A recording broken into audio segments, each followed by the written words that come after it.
Well, welcome back to the channel. Today we're going to continue with reading the Constitution. So, we are still in Article 1.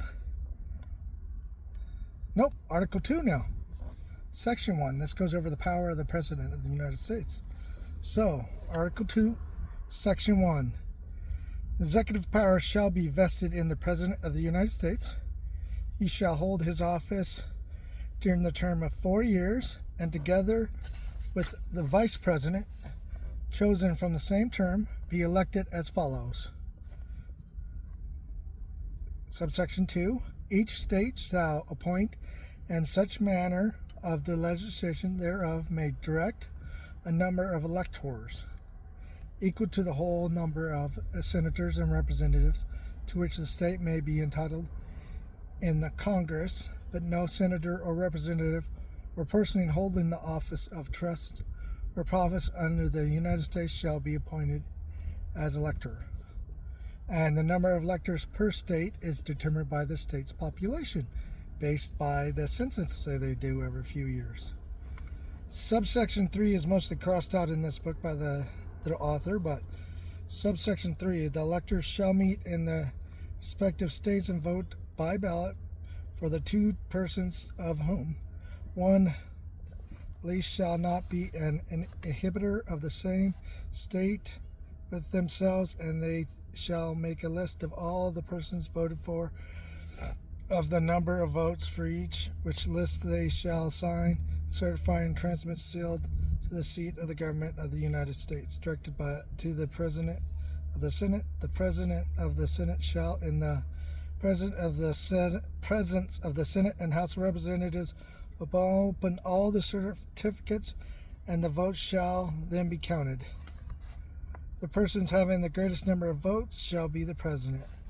In such number of majority of the whole number of electors appointed, and if there's more than one who have them vast such a majority and have an equal number of votes, then the House of Representatives shall immediately choose by ballot one of the President, and no person shall majority then form the 5 highest of the list and said. But in the choosing the President, the votes shall be taken by states, and the representation for each state having one vote. A quorum for the purpose shall consist of a member or members from 2/3 of the states, and the majority of all the states shall be necessary to a choice. In every case, after the choice of the President, the person having the greatest number of votes of the electors shall be the Vice President. But if there should remain 2 or more, see, this is all changed because now the President selects his Vice President before they run, which I'm sure he'll go over in his post review. So subsection 4, the Congress may determine the time of choosing the electors and the day on which they shall be given their votes, which day shall be the same throughout the United States. Subsection 5, the person except a natural-born citizen, no person except for a natural-born citizen or a citizen of the United States at the time of the adoption of this Constitution shall be eligible for the office of President. So you have to be a natural-born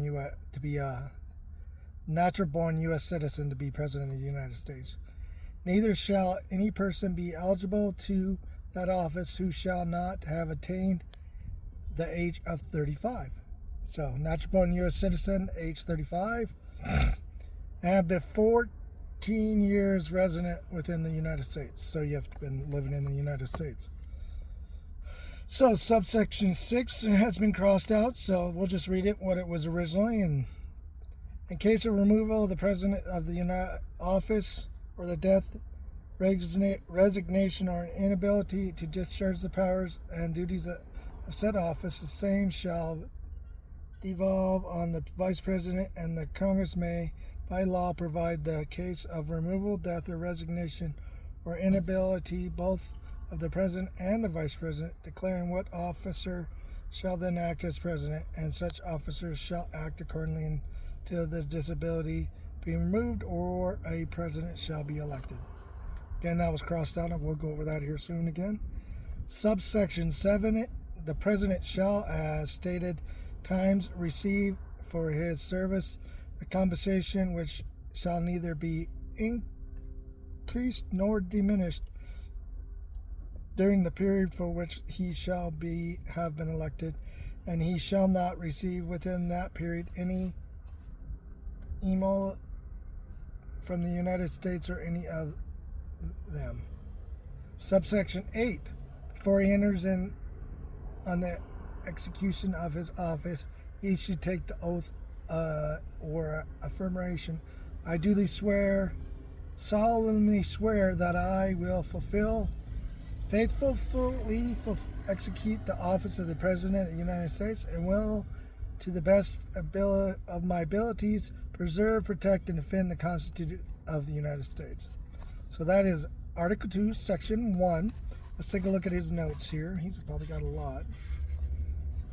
Let's look at the ones he crossed out. So Section 3. Number of electors is simple. The ones he crossed out changed at a later date. He's got a lot of notes on it, so. So that is Article 2, Section 1, the powers of the United States, or how he gets elected.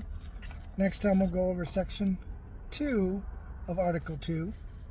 But for now, the United States Constitution. Hope you enjoy. Until next time, keep reading, keep learning, and God bless.